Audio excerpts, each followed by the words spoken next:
नमस्कार दोस्तों, आज हम बात करते हैं कि अगर आपको इंडिया में पायलट बनना है तो ये आप ये कैसे बन सकते हो। तो इस वीडियो में हम ये सब डिस्कस करेंगे कि पायलट बनने की क्या क्या एजुकेशन रिक्वायरमेंट्स हैं, कितनी लंबी है ये ट्रेनिंग और ट्रेनिंग की कॉस्ट कितनी है, और फिर बाद में आप जब ट्रेनिंग कंप्लीट कर लेते हैं तो आपकी कौन सी रैंक में आपको कितनी सैलरी मिलेगी और फिर कितने टाइम बाद आपकी प्रमोशंस होंगी। सो अगर हम फेज़ 1 ट्रेनिंग से शुरू करें तो DGCA की जो है directorate general of civil aviation, इनकी रिक्वायरमेंट है कि अगर पायलट लाइसेंस आपको लेना है तो आपको minimum 12th pass with physics and maths, ये दो सब्जेक्ट होना कंपलसरी है। इनकी कोई परसेंटेज रिक्वायरमेंट नहीं है, बट अगर हम जनरल बात करें तो मोस्ट एविएशन कंपनीज़ और जो अच्छे फ्लाइंग स्कूल्स हैं वो प्रेफर करते हैं कैंडिडेट्स की अराउंड एटलीस्ट 60% हो। 12th पास करने के बाद आपके पास दो ऑप्शंस हैं, एक तो है कन्वेंशनल पाथवे और दूसरा है पायलट कैडेट प्रोग्राम। तो अगर हम कन्वेंशनल पाथवे की बात करें तो इसमें आप अपना फ्लाइंग स्कूल खुद चूज़ कर सकते हो। आपको थोड़ा सा रिसर्च करना होगा कि फ्लाइंग स्कूल की क्या क्या फैसिलिटीज़ हैं, क्या क्या फैकल्टी है उस स्कूल में, उसके प्लेसमेंट के चांसेस कितने हैं अगर आप उस स्कूल से ग्रेजुएट करते हो। अगर इंडिया में बात करें तो मल्टीपल गुड ऑप्शंस हैं, जैसे कि IGROU, बॉम्बे फ्लाइंग स्कूल और चाइम्स एविएशन एकेडमी। हाँ, आपको इन स्कूल्स में अगर एंट्रेंस लेनी है तो प्रॉब्ली आपको एक एंट्रेंस एग्ज़ाम देना पड़ेगा, उसके बाद ही आपको इनमें सीट मिलेगी। तो दोस्तों, इसके बाद अब आपकी ट्रेनिंग फाइनली शुरू होती है। तो स्टार्टिंग में पहले ग्राउंड ट्रेनिंग होगी। इसमें काफ़ी सब्जेक्ट्स हैं जो एक कैंडिडेट को, अगर उसको CPL पास करना है तो उसकी नॉलेज होनी चाहिए, जैसे एयर नेविगेशन, मेटेरोलॉजी और अन्य कई सब्जेक्ट्स जो आप स्क्रीन पे देख सकते हो। इसमें जब आपके फ्लाइंग स्कूल को लगता है कि आपके पास इनफ नॉलेज उन्होंने गेन कर ली, शायद इंटरनल एग्ज़ाम्स भी हो सकते हैं स्कूल में, तब उसके बाद ही आपकी जो फ्लाइंग ट्रेनिंग शुरू होती है। डेफिनेटली DGCA का भी एग्ज़ाम होता है।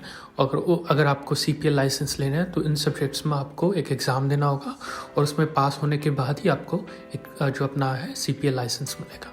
जब आपने इनफ प्रोफिशिएंसी गेन कर ली है ग्राउंड ट्रेनिंग सब्जेक्ट्स में, तो अब आपकी फाइनली फ्लाइंग ट्रेनिंग शुरू होती है। तो फ्लाइंग ट्रेनिंग में सबसे पहले एक सिमुलेशन ट्रेनिंग होती है जो कि काफ़ी रियलिस्टिक होती है। प्लेन में बैठने से पहले ये सिमुलेशन ट्रेनिंग ज़रूरी भी है। जनरली अगर बात करें तो 20 आवर्स की ये सिमुलेशन ट्रेनिंग होती है, ज़्यादा भी हो सकती है अगर फ्लाइंग स्कूल को लगे कि आपको ज़्यादा ट्रेनिंग की ज़रूरत है। उसके बाद ही जो हर कैंडिडेट की ख्वाहिश होती है फाइनली प्लेन में बैठना और उसको उड़ाने का, तब वो आपकी अब ट्रेनिंग शुरू होती है। तो ये ट्रेनिंग अगर बात करें तो ये 2 सेपरेट प्लेन्स भी होती है। जो 185 आवर्स है वो सिंगल इंजन का एक प्लेन होगा और 15 आवर्स का मल्टीपल इंजन प्लेन होगा। तो ये 200 आवर्स जो ये ट्रेनिंग है ये रिक्वायर्ड है DGCA की रिक्वायरमेंट के लिए, अगर आपको एक CPL लाइसेंस लेना है। अगर हम बात करें इसका कॉस्ट और टाइमिंग का, CPL लाइसेंस का, तो generally ground plus flying 40 to 50 lakhs की कॉस्ट पड़ती है। अगर हम सिर्फ ग्राउंड ट्रेनिंग की बात करें तो ये एक 6 months की ऑलमोस्ट रफली टाइम लगता है इसको कंप्लीट करने में, और फ्लाइंग की बात करें तो 12 months में हो जाता है। तो कंबाइंड हो गया 18 months। हो सकता है आपको ज़्यादा भी लग सकते हैं अगर आपको थोड़ी सी ज़्यादा ट्रेनिंग की ज़रूरत है, और आपके फ्लाइंग स्कूल पे भी काफ़ी डिपेंड करता है कि कितना टाइम लगेगा। जैसे कि अगर हम IGRUA की बात करें, जो कि one of the best schools माना जाता है इंडिया में, तो उनमें उनका 24 months का ये प्रोग्राम है। फाइनली बोथ ग्राउंड और फ्लाइंग टेस्ट पास करने के बाद आप अपना CPL लाइसेंस गेन कर लेते हैं। नेक्स्ट स्टेप में अब आप अपनी मनपसंदा एयरलाइन कंपनी में जॉब्स अप्लाई कर सकते हैं।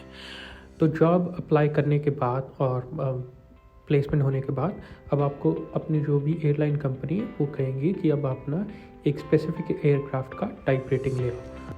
कोई स्पेसिफिक एयरक्राफ्ट की ट्रेनिंग को हम टाइप रेटिंग कह देते हैं, जैसे A320 हो गया, बोइंग 737। और अगर हम बात करें कि ये क्यों ज़रूरी है, क्योंकि जब हम पायलट की ट्रेनिंग करते हैं CPL के लिए तो हम वो कोई छोटे जहाज़ उड़ाते हैं ये, और लेकिन जो कंपनीज़ में, जो एयरलाइंस में जहाज़ उड़ते हैं वो काफ़ी बड़े होते हैं और उनके जो उड़ाने के तरीके हैं काफ़ी डिफरेंस हो सकते हैं छोटे जहाज़ के कंपैरिजन में। तो इसलिए फर्दर ट्रेनिंग के लिए आपको ये टाइप रेटिंग लेनी ज़रूरी है।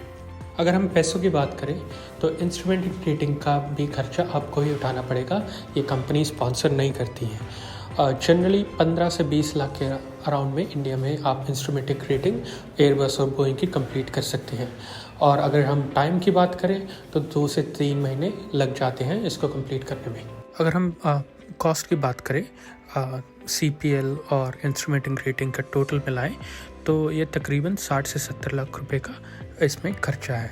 और अगर टाइम की बात करें तो ये 22 से 24 महीने में हम ये कंप्लीट कर सकते हैं। तो आप ये देख सकते हैं ये काफ़ी एक्सपेंसिव है और एक मिडिल क्लास आदमी के लिए ये ऑलमोस्ट अनअफोर्डेबल है।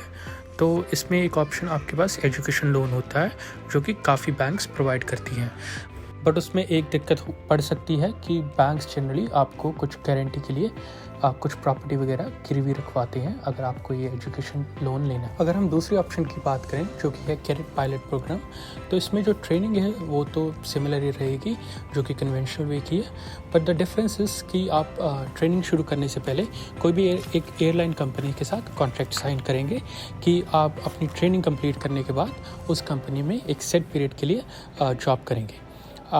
इसका अगर कॉस्ट की बात करें तो ये कंपेयर टू कन्वेंशनल ज़्यादा एक्सपेंसिव है। इसका खर्चा आपको 80 लाख से 1 करोड़ भी हो सकता है। अगर आप स्पाइस जेट की वेबसाइट खोलोगे और इसका कैडेट प्रोग्राम के बारे में देखोगे तो उनका खर्चा 90 लाख रुपए है। तो अगर आप बात करें कि इतना पैसा एक्स्ट्रा क्यों खर्च करना है, तो इसका मेन बेनिफिट ये है कि आपको एक गारंटी जॉब ऑफ़र मिल जाता है। अगर हम अच्छी फ्लाइंग स्कूल्स की भी बात करें जैसे IGRUA, तो उनकी भी प्लेसमेंट रिकॉर्ड 2015 से 2020 के ग्रेजुएट्स का सिर्फ 72% है। तो आपने 60 से 70 लाख रुपए खर्च भी कर दिया और फिर भी अगर आपको कोई जॉब नहीं मिलती तो ये काफ़ी बड़ा नुकसान हो जाता है। तो इसलिए एक पायलट प्रोग्राम बहुत ही अच्छा ऑप्शन बन सकता है आपके लिए। तो फाइनली जिसका आप वेट कर रहे थे, अब डिस्कस करते हैं कि पायलट की सैलरी क्या है। अब आपने इतना ज़्यादा खर्चा कर दिया तो आपकी जो रिटर्न ऑफ इन्वेस्टमेंट है वो क्या है। तो फर्स्ट ऑफ ऑल आप जब आप ट्रेनिंग कंप्लीट कर लेते हैं तो आप एक जूनियर फर्स्ट ऑफिसर अपॉइंट होते हैं। उसकी सैलरी 60,000 से 1 लाख रुपए per month depending upon airline वो आपको मिलती है। फिर जब आप 6 से 8 महीने आपके हो जाते हैं तो आपकी प्रमोशन हो जाती है एज अ फर्स्ट ऑफिसर। तो फर्स्ट ऑफिसर की अगर हम सैलरी की बात करें तो उनकी होती है 2.1 से 2.5 लाख पर मंथ। फिर अब आपको 1500 आवर्स जो कि है फ्लाइंग के वो कंप्लीट करने पड़ते हैं और एक ATPL टेस्ट होता है वो आपको पास करना होता है। वो पास करने के बाद आपकी अपॉइंटमेंट हो जाती है as a senior first officer. तो सीनियर फर्स्ट ऑफिसर की सैलरी 3.5 से 4 लाख रुपए पर मंथ हो जाती है। फिर अगर हम बात करें आपकी और जब आप एक्सपीरियंस गेन कर लेते हो तो आप फाइनली आप प्रमोशन हो जाती है आपके कमांडर ऑफ द प्लेन यानी कि कैप्टन। तो कैप्टन की सैलरी मेरे दोस्तों 5 से 6.5 लाख रुपए पर मंथ इंडिया में है। तो ये काफ़ी अच्छी सैलरी हम इंडिया में मान सकते हैं और इसको डेफिनेटली आप ये 3 से 4 साल में आप एक कैप्टन की प्रमोशन पा सकते हो। तो अब हम पायलट की लाइन में फर्दर प्रमोशंस की बात करें तो कैप्टन के बाद आप एक सीनियर कैप्टन बन सकते हो, या फिर आप एक दूसरे कोई एयरक्राफ्ट की टाइप रेटिंग ले सकते हो जैसे नॉर्मल से वाइड बॉडी एयरक्राफ्ट की, तो उसकी सैलरी और ज़्यादा होती है। आप अगर इंटरनेशनल फ़्लाइट्स ले रहे हो वाइड बॉडी एयरक्राफ्ट में डेफिनेटली आपकी सैलरी ज़्यादा होगी जैसे 7 से 8 लाख रुपए। उसके बाद आप ट्रेनिंग लाइन में जा सकते हैं जैसे कि लाइन ट्रेनिंग कैप्टन LTC, बाद में टाइप रेटिंग इंस्ट्रक्टर TRI। उसके बाद एंड पे जो हाईएस्ट पोजीशन है पायलट की वो है DE which is designated examiner, और उसकी अगर हम सैलरी की बात करें तो वो 10 से 12 लाख रुपए पर मंथ तक भी जा सकती है। दोस्तों धन्यवाद ये वीडियो वॉच करने के लिए। प्लीज़ लाइक एंड सब्सक्राइब करना अगर आपको ये वीडियो पसंद आई, और ताकि आपके लिए मैं नए और कोई डिफरेंट कैरियर्स के लिए वीडियो ला सकूँ। कमेंट करना कि नेक्स्ट वीडियो किस टॉपिक पे बनाऊँ।